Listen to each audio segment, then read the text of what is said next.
Assalamualaikum warahmatullahi taala wabarakatuh. Bismillah wassalatu wassalamu ala Rasulillah wa ala alihi wa sahbihi wa man walah. Allahumma la sahla illa ma ja'altahu sahla wa anta taj'alul hazna idza syi'ta sahla. Allahumma ij'alna minas su'ada'il maqbulin wa la taj'alna minal ashqiya'il mardudin. Allahumma salli wa sallim wa barik ala sayyidina Muhammad wa ala alihi wa sahbihi ajma'in walhamdulillahi rabbil alamin amma ba'd. Terima kasih kepada saudara moderator majlis, pihak penganjur Muslimi Muslimat yang mengikuti pengajian Minhajul Talibin pada malam yang mulia ini. InsyaAllah kita sambung semula pengajian kitab Minhajul Talibin karangan Imam Nawawi, anjuran doa 20 Gading. Semoga Allah Subhanahu Wa Taala memberkati majlis ilmu yang kita adakan pada malam yang mulia ini. Kita masih lagi dalam perbincangan berkenaan dengan syarat sah Jumaat. Antaranya adalah ar-rabi', yang keempat adalah al-jamaah, berjamaah. Maksudnya syarat sah Jumaat yang keempatnya mesti kena dilakukan sembahyang berjemaah itu secara berjamaah. Sebab itulah kita kalau kita tengok dalam bab sembahyang berjamaah, imam tidak diwajibkan niat menjadi imam, manakala makmum wajib dia berniat menjadi makmum. Melainkan sembahyang tertentu wajib imam berniat menjadi imam, antaranya adalah sembahyang Jumaat. Kerana apa? Wajib imam berniat menjadi imam dalam takbiratul ihram? Kerana sembahyang Jumaat disyaratkan berjamaah. Cuma berjamaah yang disyaratkan dalam sembahyang Jumaat adalah berjamaah satu rakaat. Jemaah pada satu rakaat sahaja. Baik. Katanya wa syartuha ka ghairiha, dan syarat berjamaah pada sembahyang Jumaat ka ghairiha, seperti selain daripada sembahyang Jumaat. Sebagaimana syarat berjamaah pada sembahyang lain, syarat itu juga adalah syarat berjamaah pada sembahyang Jumaat. Syarat berjamaah kita bincang dah sebelum daripada ni. Dan antara syarat dia lagi adalah wa an tuqama bi arba'ina mukallafan hurran dzakaran mustawqina. Bahawasanya didirikan Jumaat dengan 40 orang. Mesti kena bilangan 40. Jadi bilangan orang yang mengerjakan Jumaat mesti kena bilangan 40. Kerana di sana hadis yang diriwayat oleh Imam Baihaqi daripada Abdullah bin Mas'ud bahawa Nabi SAW membuat Jumaat di Madinah. Ketika itu para sahabat sebanyak 40 orang lelaki. Kata Imam Nawawi, hadis ni menjadi dalil bahawasanya bilangan 40 adalah bilangan Jumaat. Bagaimanakah cara menjadikan hadis ini sebagai dalil? Wajah istidlal ataupun wajah dilalah dia adalah sepakat mengatakan Jumaat disyaratkan ada bilangan. Dan kita tengok Rasulullah sallallahu alaihi wasallam mendirikan Jumaat bilangan 40 dan tidak sabit kurang daripada 40. Maka 40 tu adalah bilangan yang tauqif, yang datang daripada Nabi sallallahu alaihi wasallam. Maka tidak boleh kita buat kurang daripada 40. Yang mana 40 saat itu mesti kena mukallaf, berakal baligh, hurran, merdeka, hamba tak boleh, zakaran, lelaki, perempuan tidak dihitungkan. Walaupun perempuan sah sembahyang Jumaat dia, mustawtinan, yang bermustawtin, orang musafir tidak dihitungkan. Begitu juga orang yang bermuqim. La yad'anu syita'an wa la sayfan illa lihajah. Yang mana dia tidak berangkat, tidak berangkat, tidak tinggal tempat tersebut, tidak berpindah pada waktu syita, waktu sejuk, dan tidak juga waktu panas, illa dihajah, melainkan kerana ada hajat. Jadi dia keluar daripada kampung tu kerana ada hajat, contoh lagi Mekah ke, ataupun lagi hantar batu banjir je.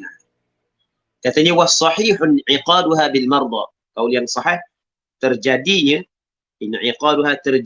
Jumaat bil marda dengan orang yang sakit. Kan pada asalnya orang yang sakit tidak wajib dia mengerjakan, dia hadir sembahyang Jumaat. Tiba-tiba dia datang juga, maka boleh dikira dia daripada jumlah 40. Wa anna al-imama la yushtaratu kaunuhu fawqa arba'in.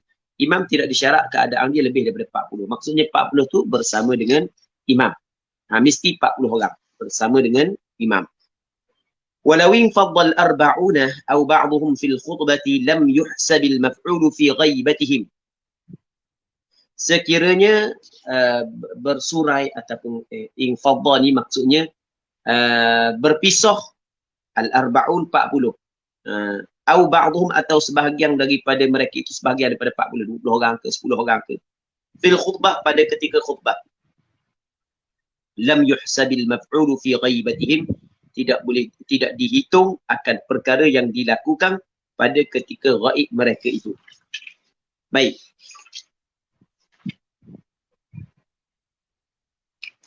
Jadi katakanlah hak yang mendengar khutbah ataupun Jumaat saat itu campur dengan imam 40. Campur dengan imam 40.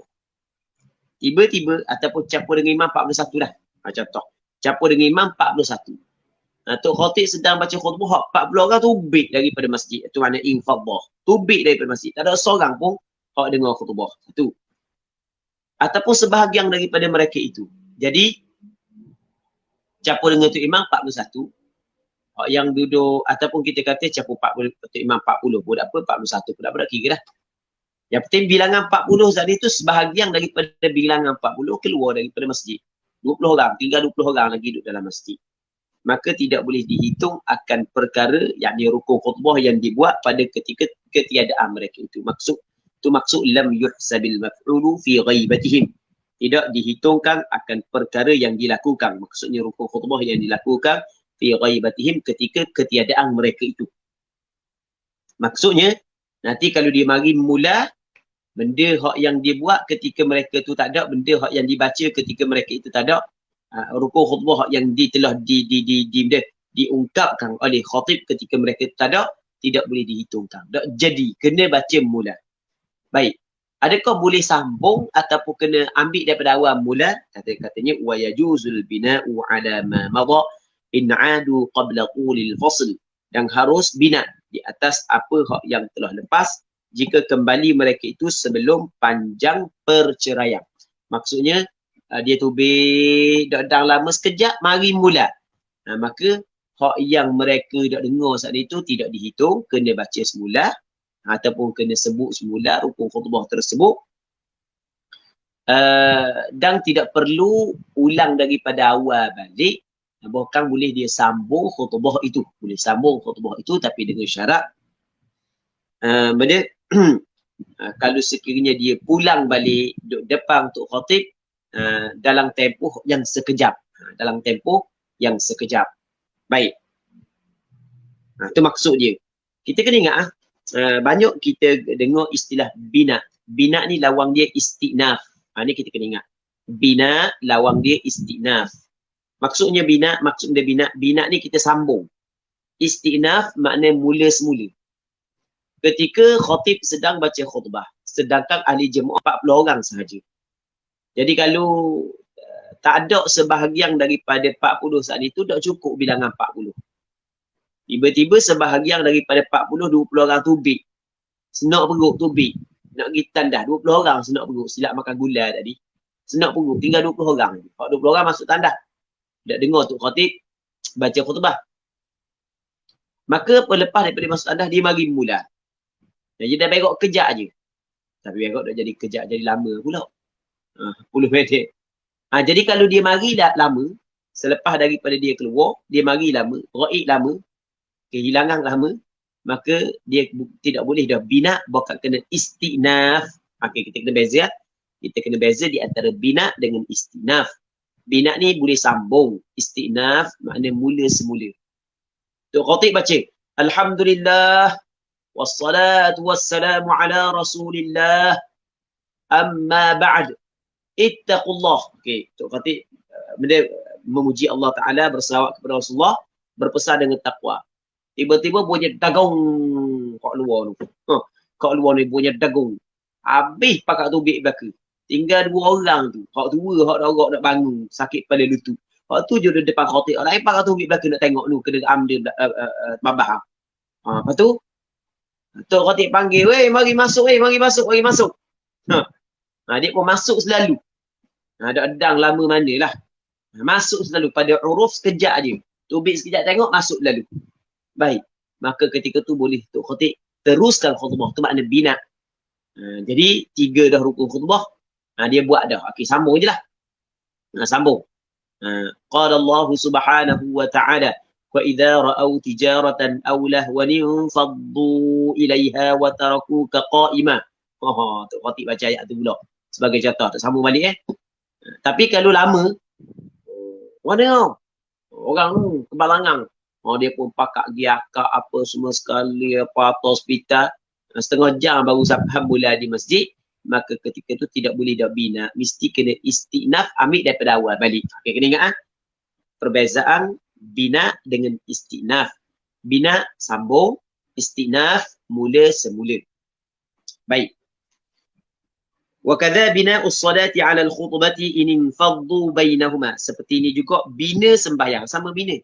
Bina sembahyang alal khutbah di atas khutbah. Maksud bina sembahyang di atas khutbah. Lepas khutbah kita pun sembahyang lalu. Tak perlu kita buat khutbah semula. Ini faddu bainahuma jika bersurai mereka itu. Pergi mereka itu. Bainahuma antara keduanya. Antara khutbah dan sembahyang. Selesai 2 khutbah dan sembahyang pakat tubik. Dia pakat tubik jenis harap badui sungguh. Kalau kita tengok jenis Melayu badui sungguh. Lepas daripada khutbah dia pakat tubik. Dia pakat cucuk kok daun luar. Duduk bawah kok. Jenis harap badui. Saya orang asli barangkali dia ni. Baik. Lepas daripada tu, dia masuk mula. Masuk mula, baik. Daripada tempoh dia keluar dengan masuk semula. Saat itu sekejap je. Maka boleh bina sembahyang di atas khutbah. Tidak perlu ulang balik khutbah. Tetapi kalau lama, maka ketika tu kena ulang balik khutbah. Lepas tu baru sembahyang. Kalau dia terus sembahyang tanpa tanpa mengulangi khutbah maka tidak sah kalau sekiranya mereka itu lama dah keluar. Sebab kita kena ingat antara syarat mesti kena mualat di antara 2 khutbah dan khutbah dan sembahyang mesti kena mualat. Kalau putus mualat maka kena buat semula. Itu maksud dia. Katanya fa in adu ba'da qulihi wajib al-istinafu fil adhar. Maka jika kembali mereka itu selepas daripada qulil fasl, panjang perceraian, lama dah, mari baru mari, ketika itu wajib al-istinafu fil adhar, wajib istinaf mengikut kaul al-adhar. Baik. Katanya wa in faddu fi salati batalat. Jika bersurai mereka itu meninggal mereka itu dalam sembahyang, batalatil jum'ah. Jadi campur dengan Tok Imam 40 orang. Tiga-tiga tengah semayang iaitu bik jenis Melayu badui. Macam tak Arab badui iaitu bik tengah semayang. Dia gigi buah kat luar 2-3 orang. Kau tinggal dalam 35 orang sama dengan imam. Tak jadi. Semayang tu jadi batal semayang Jumaat. Orang lain buat salah habis dengan Tok Imam batal. Ni masalahnya. Kita bukan masalah orang lain. Sebab dia? Sebab semayang Jumaat disyaratkan 40 orang. Jadi 40 orang saat ni tu mesti kena sepakat melakukan suatu perkara. Tiba-tiba tengah semayang, punya 2-3 orang tu bik siapa tak cukup bilangan Jumaat 40, maka batal Jumaat ni. Itu maksud batalat ay batalatil Jumaah. Sebab dia kerana tidak cukup bilangan hak yang disyaratkan. Dan kalau batal Jumaat, batal semayang ke? Tak batal semayang tak batal. Dia kena kalau batal Jumaat. Jadi kalau hak pakak tubik tu pakak balik di rumah dah belaka, maka hak yang ada saat itu kena sempurnakan sembahyang tu dengan zuhur. Dia boleh sempurna sembahyang saat itu dengan sembahyang zuhur. Tambah lagi lah 2 rakaat. Mereka kalau dia tahu setelah daripada selesai sembahyang, pada sembahyang wirid panjang tu imam, baru sedar makmum ada 29 orang je. Hak ramai lagi, hak yang 9 orang lagi balik awal. Lepas 1 rakaatnya balik. Dia apa balik awal? Kata tu imam sebab makmum kata nak pergi ngai, puak-puak dia ada tanding ngai. Jadi tu imam baca khutbah sangat, ndak ada nak sedang bayang dia tembol dulu.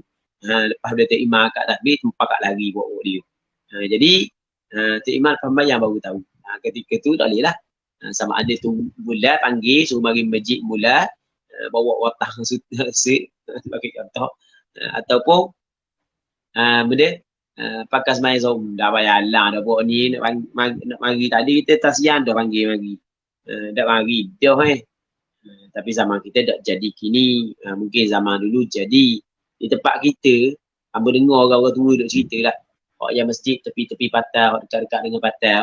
Dulu benda nak semayang tu, tu imam duk bilang, tu bila duk bilang, Jumaat duk cukup lagi. Dah mana si Dalah si Sa'ad ni, si Sa'id ni pemana tak ada. Orang kata duduk muka lagi tau. Lepas tu, Tok Bilal tu khatib pergi tepi patah. Mari tinggal dulu, mari mayang dulu. Ni orang tua-tua. Cuba tanya orang yang ada tepi patah. Tanya orang tua-tua tepi patah. Kawan kat orang tua-tua, jangan kawan muda, budak-budak saja. Kawan orang tua-tua tanya. Mana cerita hak dulu. Dengar biasa dengar lah orang tua cerita pergi panggil. Bagus Tok Bilal dulu. Lawan tak ada nak jaga Tok Bilal lah ni. Tok Bilal lah ni tidaklah sehebat Tok Bilal dulu lah. Tok Bilal dulu, Tok Imam dulu kan ada lawan-lawan. Tak ada. Pergi panggil orang suruh mari. Benda kuatnya kepada agama. Baik. Allah Rabbi. Jadi, tengah-tengah duduk semayang, tiba-tiba nya tembak pula lagi. Sekali lagi nya tembak. Siapa nak cukup 40. Kena sudah dengan Zuhur lah. Gitu. Baik. Maksud ini, faddu fi salati baqalat. Wa fi qawlin, dan pada satu pandangan, ada satu pandangan, ini tapi bukan pandangan mu'tamad. La, maksudnya la tabtul. Tak batal. Sembahyang tak batal. Tapi dengan syarat imbaqiyah ithnan, jika berbaki dua orang. Imbaqiyah ithnan.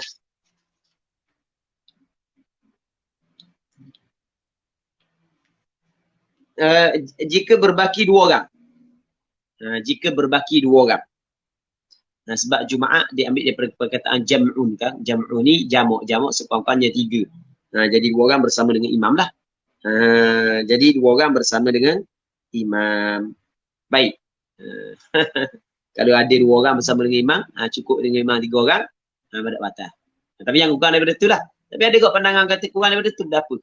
Sebab sembahyang sekurang-kurang berjemaah kan 2 orang, kan seorang makmum, seorang imam. Kalau tak ada lah ketinggalan tu imam seorang. Baru tak boleh. Okay, habis. Katanya wa tasihhu khalfal 'abdi was-sabiyyi wal musafiri fil adhhar.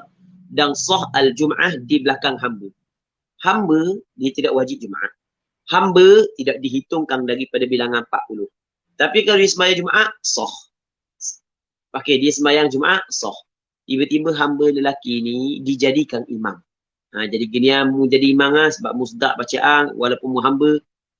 Orang yang dok hamba ni tak pernah sedap mana bacaan. Jadi makmum. Jadi imam saat itu tidak wajib sebenarnya atas dia Jumaat. Lepas tu tidak dihitung dia daripada bilangan 40. Boleh ke tak?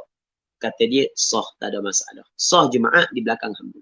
Maksudnya orang yang ingin menjadi imam Jumaat tidak disyaratkan dia saat itu orang yang wajib atasnya Jumaat dan tidak disyaratkan dia saat itu orang yang dihitungkan daripada bilangan 40.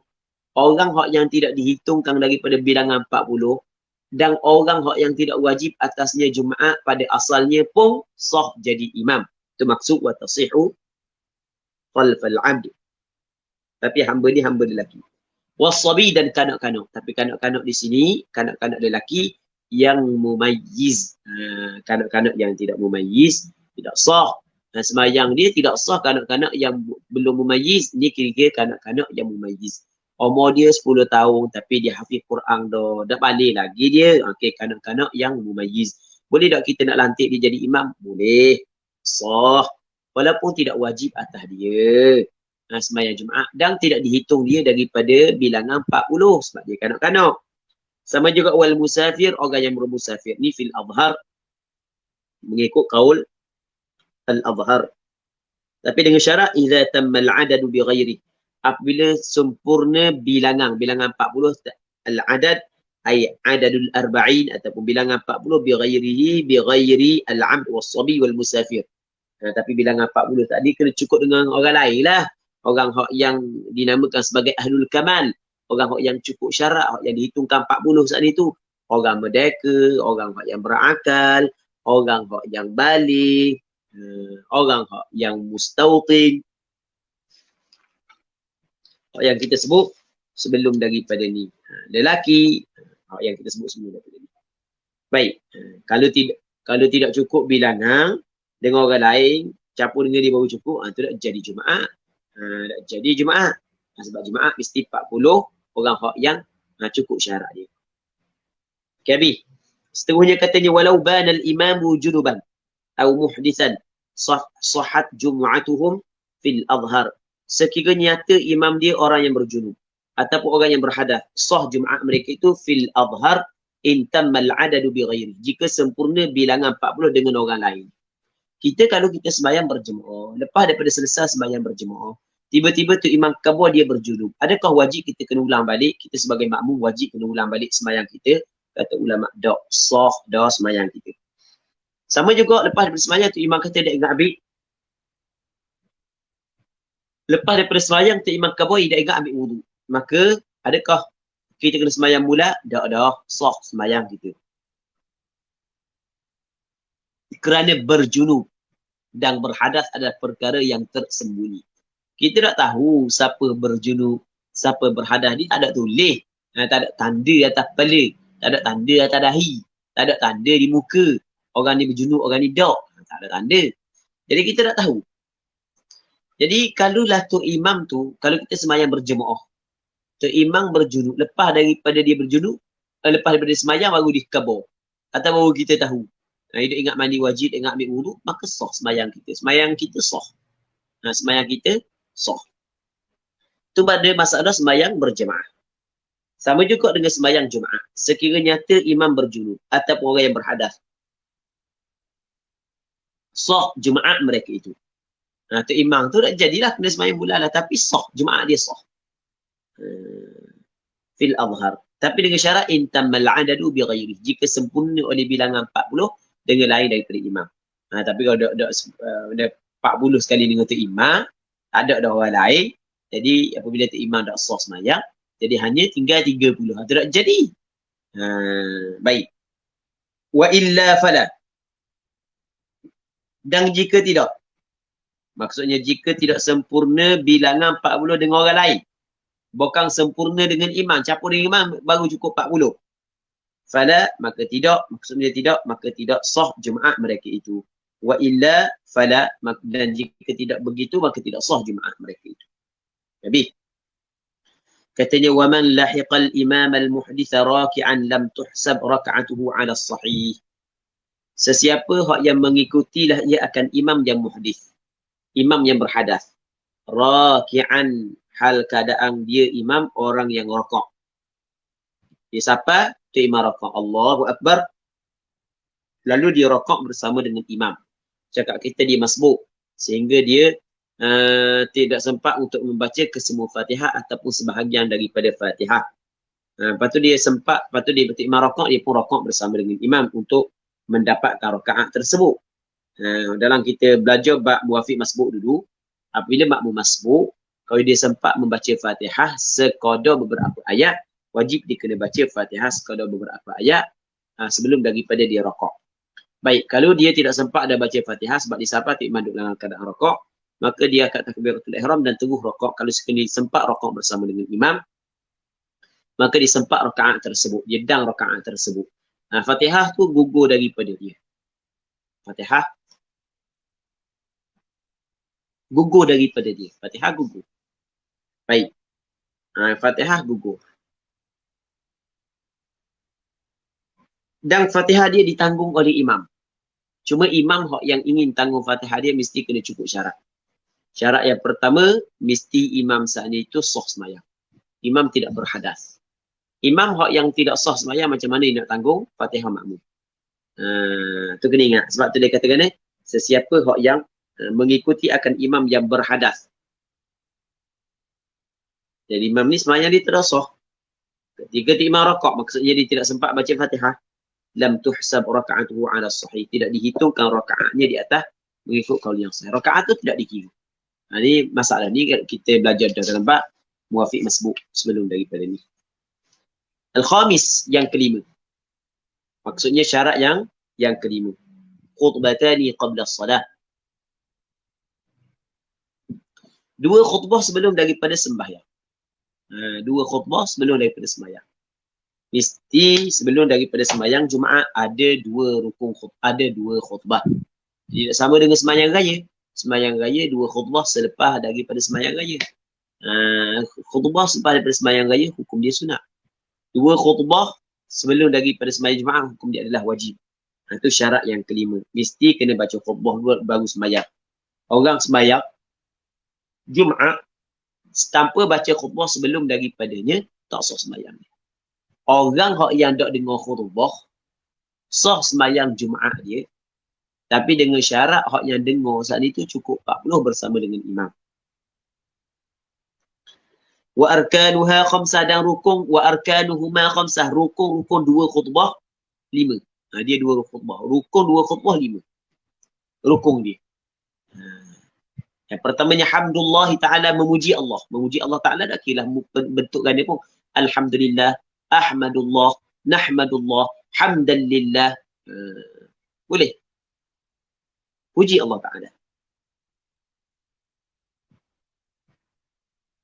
Yang keduanya adalah wassalatu ala Rasulillah, selawat kepada Rasulullah sallallahu alaihi wasallam. Yang kedua adalah selawat kepada Rasulullah. Sebab khutbah ni adalah suatu ibadat yang perlu kepada menyebut Allah. Dia ibadat yang perlu kepada menyebut Allah. Maka setiap ibadat yang perlu kepada menyebut Allah Subhanahu Wa Taala, maka perlu juga kepada menyebut Rasulullah, seperti mana azan. Seperti mana azan. Azan kan? Kita menyebut Allah, Allahu Akbar, Allahu Akbar, lepas tu asyhadu an la ilaha illallah, asyhadu anna Muhammadar Rasulullah. Seperti sembahyang sendiri. Sembahyang kan? Ibadat yang perlu kepada ibadat yang kita mengingati Allah. Maka dalam sembahyang dia ada ingat kepada Rasulullah, iaitu selawat kepada Rasulullah sallallahu alaihi wasallam dalam tasyahud. Baik. Selawat kepada Rasulullah sallallahu alaihi wasallam.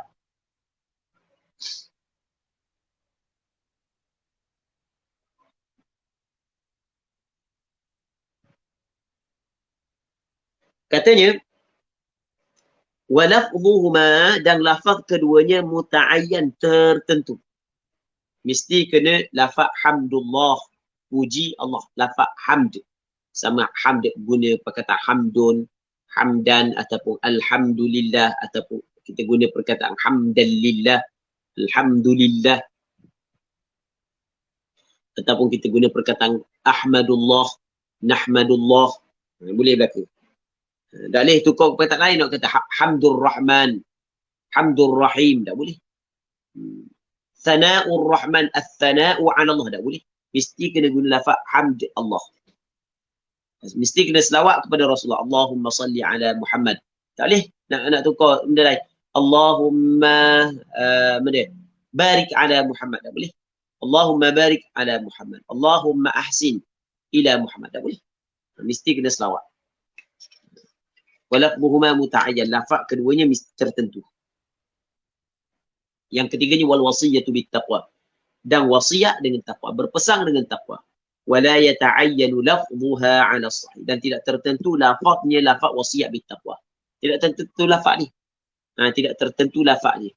Maksudnya bukan mesti kena usikum bi taqwallah. Bukan mesti kena lafaz usikum. Bukan mesti. Baik. Bahkan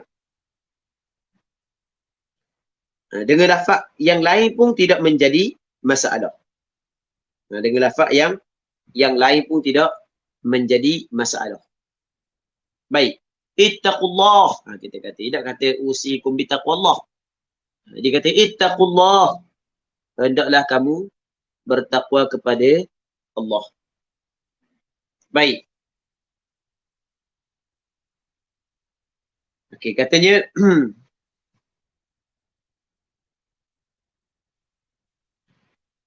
wa hadhihi thalathatu arkanun fil khutbatain, dan ini 3 rukun-rukun pada 2 khutbah.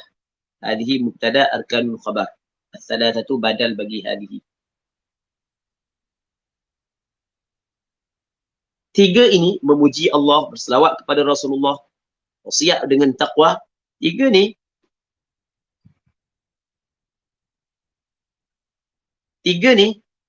adalah rukun-rukun pada dua khutbah. Rukun-rukun pada dua khutbah. Tiga ni adalah rukun-rukun pada dua khutbah. Khutbah yang pertama dan khutbah yang kedua. Warabi'u, dan rukun yang keempat, qira'atu ayatin fi ihdahuma. Membaca satu ayat pada salah satu daripada keduanya dua khutbah. Baca satu ayat. Satu ayat daripada Al-Quran. Tapi satu ayat yang memberi faham. Satu ayat yang memberi faham. Baca. Pada salah satu. Khutbah pertama pun apa, khutbah kedua pun apa. Baca sepotong ayat daripada Al-Quran. Dalam khutbah, ia adalah rukun khutbah. Nak baca khutbah yang pertama ke, khutbah kedua ke, boleh pilih, ikut. Cuma hak yang paling comel, baca dalam khutbah yang pertama. Hak tu hak yang paling comel.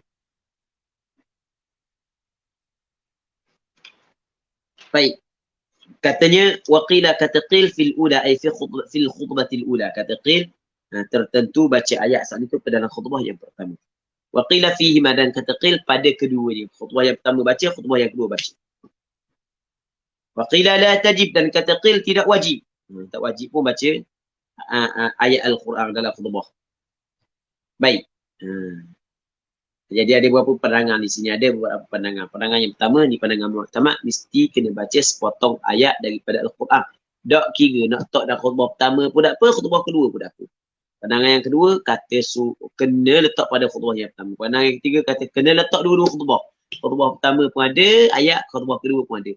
Pandangan yang ketiga, dia kata tak wajib baca ayat tersebut. Tak baca pun tak apa. Wal khamis, yang kelima, ma yaqa'u alaihi ismu du'a'il lil mu'minin. Barang yang jatuh atasnya, yang berlaku atasnya, yang terjadi ataupun barang yang jatuh atasnya, ismu du'a'il lil mu'minin, nama doa bagi orang beriman. Okey, orang panggil tu maknanya. Orang panggil doa kepada orang beriman, maka sudah memadai. Orang panggil yang kelima, apa yang dikatakan berdoa kepada orang iman sudah memadai pada rukun khutbah, pada mendatangkan rukun khutbah, doa kepada orang beriman. Asal kata orang panggil dia tu berdoa kepada orang beriman. Allahumma ghfir lil mu'minin. Gitu je. Allahumma arhamil mu'minin. Allahumma ansur al mu'minin. Sebagai contoh. Doa kepada orang beriman. Tapi kena doa benda hak yang dinisbah kepada ukhrawi. Dunia saja tidak memadai, mesti kena hak yang berkait dengan akhirat. Berkait dengan akhirat.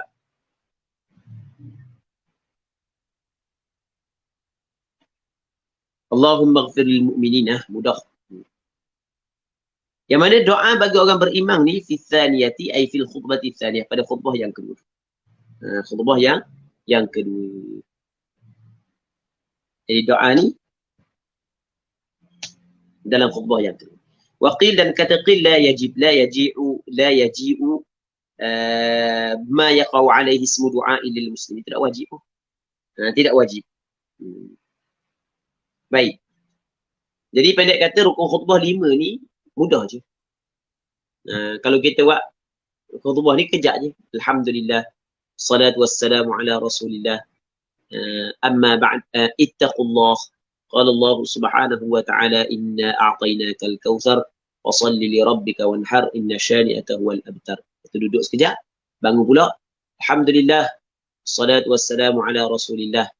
Allahumma salli wassalatu wassalamu ala Rasulillah. Lepas tu ittaqullah.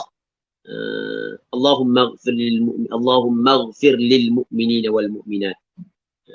Okey, selesai khutbah. Mudah je. Wa yushtaratu kaunuha arabiyyatan. Disyaratkan keadaan ni rukun khutbah tu arabiyyatan, bahasa Arab. Sebab begitu, yang pada salah buat, pada khalah buat, baca dengan bahasa Arab. Dia bahasa Arab, sedangkan khutbah saat itu dia macam ceramah. Dia orang Melayu faham tak? Yelah, memang tak faham secara terperinci. Tetapi secara umumnya, apabila kata ittaqullah, faham supaya bertakwa kepada Allah Subhanahu wa ta'ala. Baik. Murattabat al-arkan al-thalathati al-ula. Mesti kena tertib. Rukun yang tiga yang pertama. Rukun tiga yang pertama. Rukun tiga yang pertama tu mesti kena tertib. Rukun tiga yang pertama. Puji Allah. Selawat kepada Rasulullah. Lepas tu selagi wasiat bertakwa. Mesti kena ikut tertib dia, susunan dia. Baik. Wa ba'da zawal. Dan mesti pula disyaratkan khutbah saat itu berlaku selepas daripada gelincir matahari. Tak boleh kita khutbah sebelum daripada gelincir. Lepas daripada gelincir barulah boleh kita berkhutbah. Wal qiyamu fihi ma in qadar, dan berdiri dalam dua khutbah jika mampulah ia khatib. Kalau khatib mampu berdiri, wajib dia kena berdiri. Kalau tidak mampu berdiri, boleh khatib duduk. Wal julusu bainahuma, mesti kena duduk antara dua khutbah. Lepas daripada selesai khutbah yang pertama, duduk sekejap, baru bangkit semula. Wa isma'u arba'ina kamilain, dan kena memperdengarkan khutbah saat itu 40 bukan kamilain, kamilin. Wa isma'u arba'ina kamilin, kena memperdengarkan 40 yang sempurna mereka itu. 40 yang sempurna. Jadi tok khatib saat itu kena angkat sikit suara biar orang 40 tu dengar belaka. Baik. Katanya wal jadidu annahu la yahrumu alaihimul kalam. Mengikut qaul jadid bahawasanya tidak haram ke atas mereka itu bercakap. Tapi wa yusannul insat, disunatkan diam. Sekarang ni bercakap ketika khatib baca khutbah, benda ni dilarang. Benda ni dilarang. Sehingga kan dalam satu hadis Nabi sallallahu alaihi wasallam bersabda, "Idza qulta li sahibika ansit yawmal jum'ati wal imamu yakhutub faqad laghawt." Apabila mengkata kepada temanmu diam pada hari Jumaat sedangkan imam sedang berkhutbah, maka sesungguhnya telah lagha oleh engkau. Hadis dari riwayat Imam Muslim dalam kitab Sahih. Jadi apa hal yang kita dapat faham daripada hadis ni? Rasulullah sallallahu alaihi wasallam larang. Kita dapat faham bahawasanya di sana ada larangan bercakap ketika khatib sedang baca khutbah. Apa yang dituntut adalah kita mendengar ucapan khatib. Cakap dilarang. Cuma larangan bercakap ketika khatib sedang membaca khutbah. Adakah larangan wajib ataupun larangan sunat? Di sini berlaku khilaf di kalangan ulama. Menurut pandangan mazhab Imam Syafi'i, bahawasanya larangan di sini adalah larangan sunat, bukan larangan wajib. Sebab itulah kata wal jadidu annahu la yahrumu alaihimul kalam. Tetapi wa yusannul insat, tidak haram atas mereka itu bercakap. Cuma disunatkan berdiam. Dia sunat diam. Tapi nak cakap tidak diharamkan. Jadi mengikut mazhab Imam Syafi'i, bercakap ketika khatib membaca khutbah, dia tidak diharamkan. Bahkan perbuatan tersebut makruh. Dan perbuatan tersebut menyebabkan Jumaat dia larah. Kenapa mazhab Imam Syafi'i mengatakan tidak haram? Sedangkan ada hadis Rasulullah sallallahu alaihi wasallam larang kita bercakap ketika khatib sedang berkhutbah. Sehingga kan mesuruh orang diam pun dilarang. Sebab dia. Baik. Sebabnya, di sana ada beberapa hadis menceritakan tentang peristiwa yang pernah berlaku di zaman Rasulullah. Ketika Rasul sedang berkhutbah, tiba-tiba ada sahabat bercakap dengan Rasulullah sallallahu alaihi wasallam. Tengok Rasulullah sedang berkhutbah. Dalam hadis yang dikeluarkan oleh Imam Bukhari dan Muslim. Tiba-tiba bangun seorang Arab Badui, tengok-tengok khutbah, dia bangun, dia kata, "Ya Rasulullah, halakal mal wa ja'al iyal fad'u Allah halana." Wahai Rasulullah, telah binasa oleh harta, binatang-binatang, ja'al iyal, dan lapar oleh keluarga, maka berdoalah kepada Allah untuk kami. Tengok dia cakap, Rasulullah. Lepas tu ada lagi yang lain-lain. Jadi maksudnya Rasul tak larang situ dia.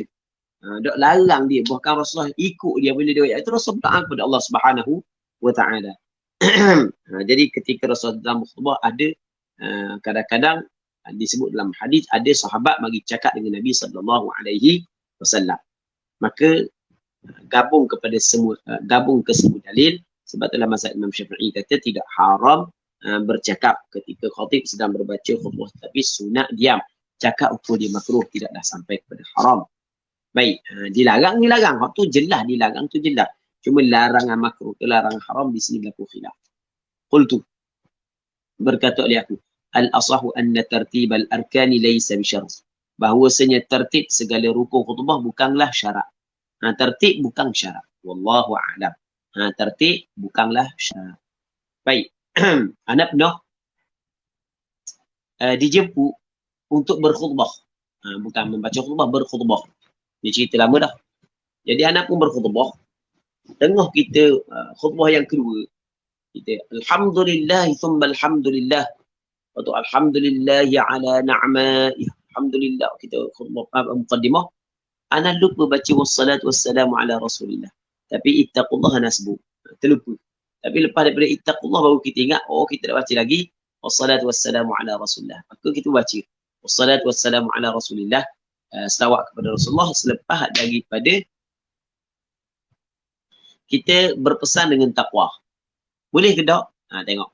Katanya, kata Imam Nawawi, al-asahu anna tartibal arkan laysa bisyarh. Tertib rukun-rukun khutbah bukanlah syarat. Jadi bermakna sah lah. Tapi sebaik-baiknya kita buat secara tertib. Tapi bukanlah syarat. Ini apa yang disebut oleh Imam Nawawi. Wallahu a'lam. Katanya, wal-azharu ishtiratul muwalah.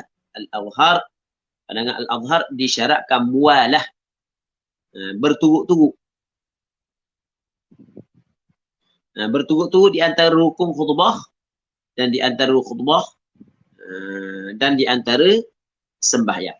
Mesti kena berturut-turut.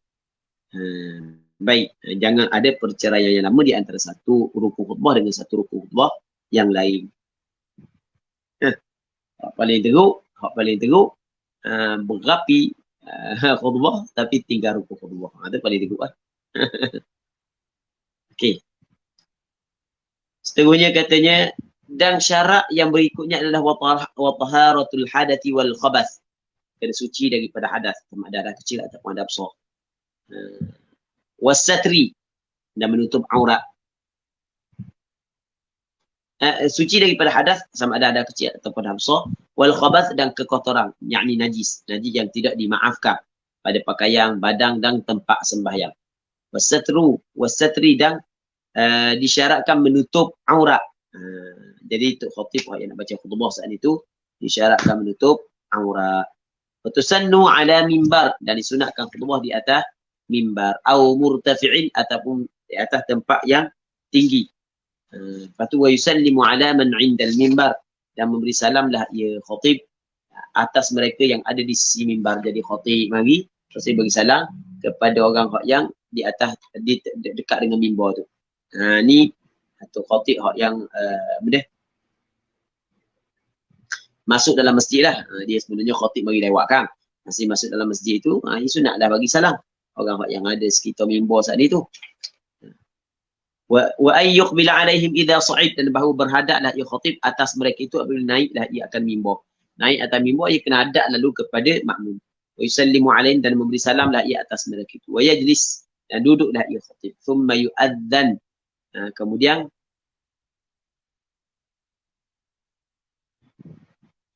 kemudian dilaungkan azan. Ketika Tok Khatib duduk sana itu. Dia naik, lepas tu dia hadap, dia bagi salam, lepas tu dia duduk, lepas tu kemudian dilaungkan azan. Wa antakuna balighatan mafhumatan qasiratan. Baik. Dan bahawa adalah ia khutbah saat itu balighah. Mesti kena fasih. Mafhumah. Mesti kena difahami. Qasirah, yang ringkas, yang pendek. Itu comel. Comel kena pendek khutbah. Dia yang panjangnya adalah sembahyang, kata Rasulullah, aqilus salah wa qsurul khutbah. Hendaklah kamu memanjangkan sembahyang dan pendekkan khutbah. Tapi kita dah sembahyang pendek, khutbah panjang. Itu benda tanda tidak faham dalam agama. Kalau faham dalam agama, dia akan memanjangkan sembahyang, memendekkan khutbah. Sebab itu sunat qasirah. Wala yaltafitu yaminan wa shimalan fi syai'in minha. Dan tidak berpalinglah ia yaminan kanan wala shimalan kiri fi syai'in minha pada sesuatu daripadanya daripada khutbah. Dalam khutbah dia tidak paling kanan, paling kiri, yang ia lain macam ceramah tu. Baik. Wa ya'tamidu ala sayfin aw 'asa aw nahwi. Dan kena diiktimad, dia pegang atas saif, pedang, atau asa ataupun tungkak, wa nahwi dan seumpamanya. Kalau sekarang ni senapang pun tak apa, busurang pun tak apa, lembing pun tak apa, pegang. Wa yakunu julusuhu bainahuma nahwa suratil ikhlas. Yang adalah ni sunat ni, bahawa adalah duduknya di antara dua khutbah kadar surah al-ikhlas. Kadar surah al-ikhlas. Kadar tu. Baik.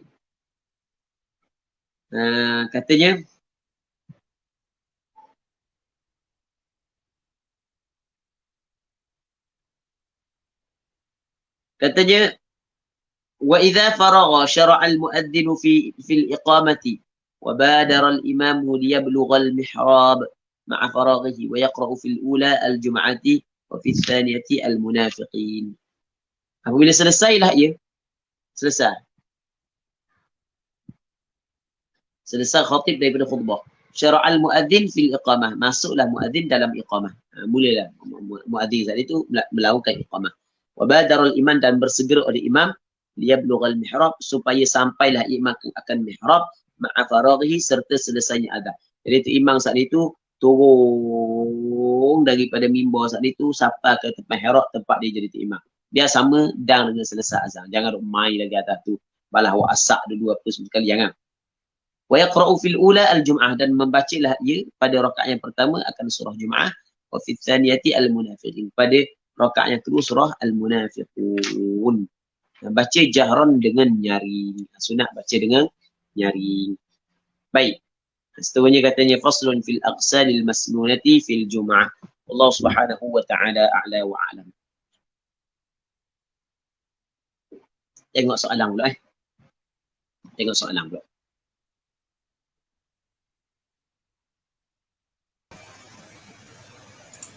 Kita ada beberapa soalan, Ustaz. Soalan yang pertama, Assalamualaikum, maaf nak tanya bab masbuk. Orang tu dia start masuk mayang imam tahiyat akhir dah. Selepas imam bagi salam, dia tak terus bangun, tambah rakaat, sebaliknya dia terus habiskan bacaan tahiyat, kemudian barulah dia bangun. Adakah betul caranya? Ke memang dituntut makmum masbuk baca habis dulu tahiyat sebelum dia bangun sempurnakan rakaatnya selepas salam imam? Syukran. Waalaikumsalam. Jadi makmum masbuk, dia duduk tasyahud bersama dengan imam. Kadang-kadang tasyahud dia saat itu, ataupun tasyahud ketika dia duduk bersama dengan imam adalah tempat tasyahud dia. Tasyahud akhir imam adalah tempat tasyahud awal dia. Kadang-kadang tasyahud akhir imam bukan tempat tasyahud awal dia. Kalulah tasyahud akhir imam adalah tempat tasyahud awal dia, tu imam bagi salam, dia sunat dia perhabis dulu tasyahud dia, sebab itu adalah tempat tasyahud awal dia. Okey, jelaskan.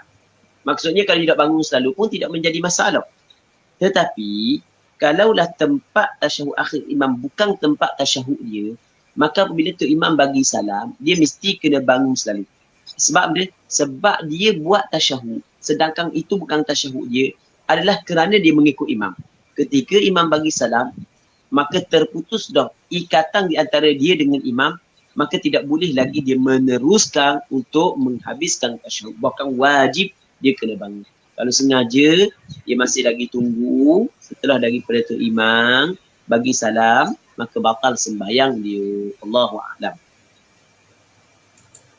Soalan kedua, salam Ustaz, apa hujah yang digunakan ulama negara kita untuk sahkan solat Jumaat untuk orang yang kerja di suatu tempat, dan tempat tu tak ada orang mustaqim, mungkin 40 orang.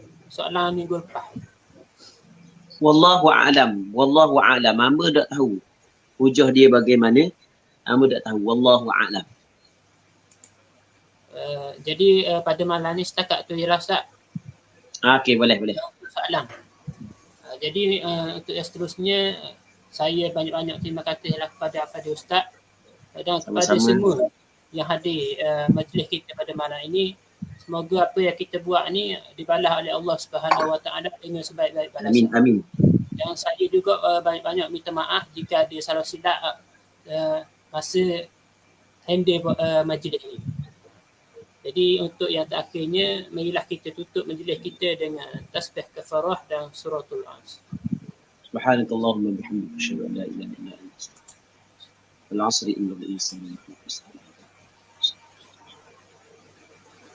Assalamualaikum warahmatullahi wabarakatuh.